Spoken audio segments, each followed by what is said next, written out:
Hey, how you doing? Let's talk about the consumer journey. This is seeing the marketing challenge through the eyes of the consumer. That's the way we ought to be doing it because we get blinded when we start to think about our own desires for our products and the success and all those sorts of things, when in fact, success lies in whether or not the consumer actually adopts our product.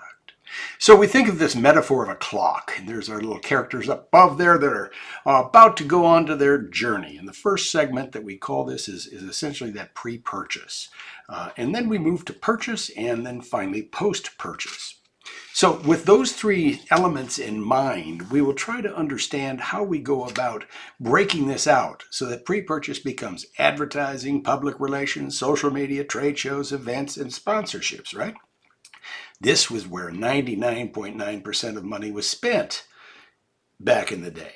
But we found out that there's a whole lot of opportunity in the purchase part of this equation, which is how we go to market, the packaging that we choose, the user-generated content that may push our products into adoption, financing, store design, uniforms, rolling stock, our trucks and planes and such, and user reviews. Those are all things we found out have a lot to do with the actual consumer making a decision about buying. Finally, often overlooked, is this notion of post-purchase. You bought it, now what? Well, customer service, loyalty programs, and warranties are kind of the catch-all for this whole idea of post-purchase. How, in fact, am I going to be able to really enjoy a product and be able to demonstrate that I want to try it again and again and again, unless I have the whole effect? I feel the full benefits of what this product has to offer. So don't attempt all. There are not enough resources to excel in each. We talked about this earlier in this course, that we don't want to necessarily try to be customer intimate and at the same time be perfect in terms of operation. Those are things we need to be good at, all three of these, but we need to stand out in one. And that's why we kind of focus on this. And so who is good at each? Let's look at pre-purchase. Pre-purchase is that area that has been dominated by some pretty big characters. I run 17 miles every morning.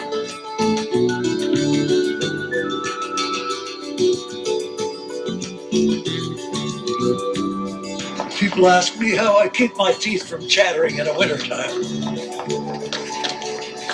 I leave them in my locker. So that's years old. That's 30 years old or better. And why do I put it in here? Because Nike really did a great job of establishing this pre-purchase dominance. They just understand. They just know how to pull it off, and they do it continually and through such things as outdoor and posters and every kind of way in which they touch someone's lives. They adopt these people that become very, very big spokespersons. For example, right there in the bottom right, Colin Kaepernick. You remember when he came out and took a knee? He took a knee. You know, what did it have to do with sneakers? What did it have to do with anything Nike sells? It had something to do with what Nike believes in. And in that case, they were endorsing Colin Kaepernick's statement that we need to have justice. And what happened here was amazing because Kaepernick's sales went through the roof.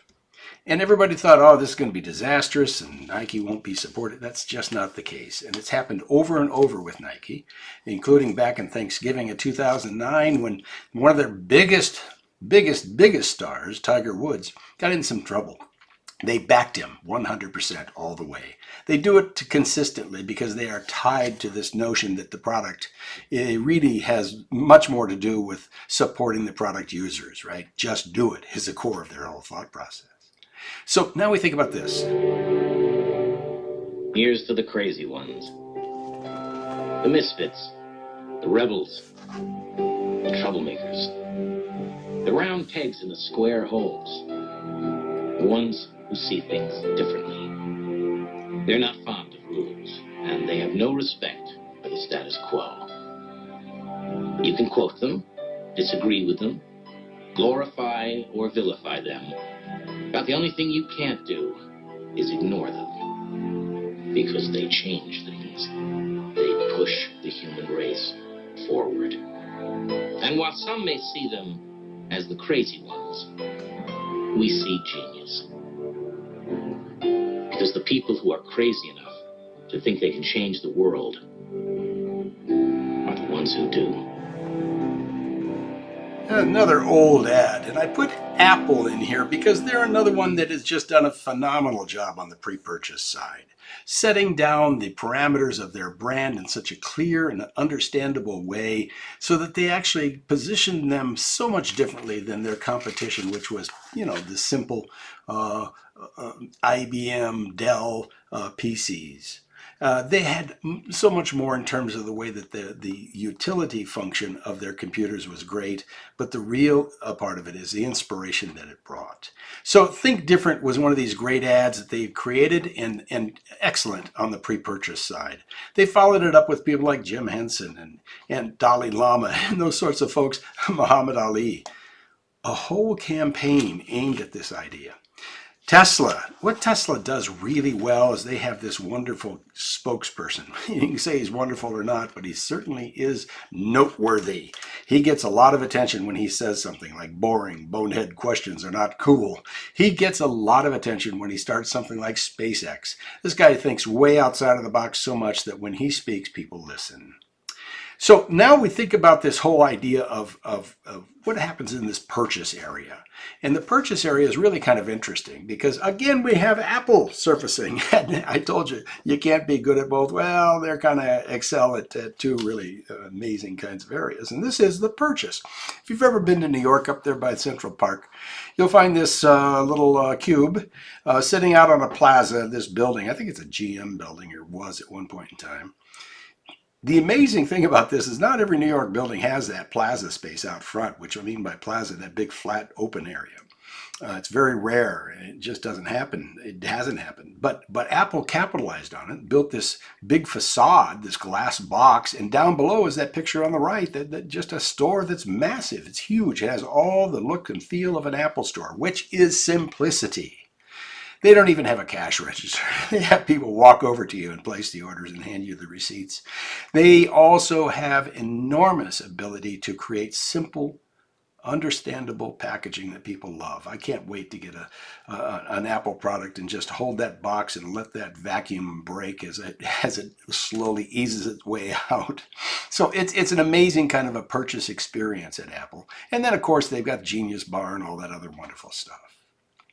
The Gap's another great place. We see this ad from Levi's, which is kind of, out there a little bit. But what we see at Gap is a whole shopping experience built around the idea that you are the one that's going to be served here. And that really sets them apart. Starbucks. Who hasn't seen a Starbucks? Who hasn't been in one or 100? They're all over the place. If you drive anywhere, you see them. If you walk anywhere, you see them. In New York, they're almost on every block. And they bring home this idea that Howard Schultz once labeled the third place. As a purchase experience, think about this, a warm and welcoming place outside of our homes and our workspaces where we connect and build community. We think of third place as a mindset, a feeling of comfort that uplifts customers everywhere and in every way they experience Starbucks. That is what this brand is all about. So let's move on to the third area here called post-purchase. What could we possibly do that would be important in post-purchase? Well, UPS has done a great job of this.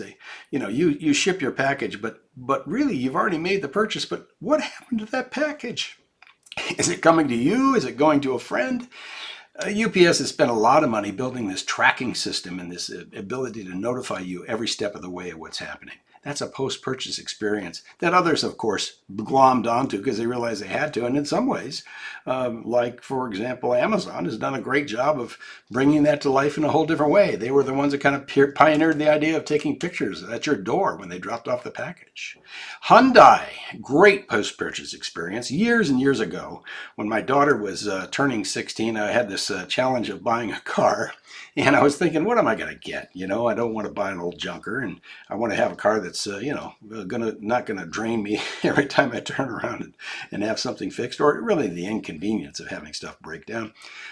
Hyundai, which was not a great car, came out with a 100,000 mile warranty, 10 years, and it just knocked the socks off everybody because nobody had anything like this.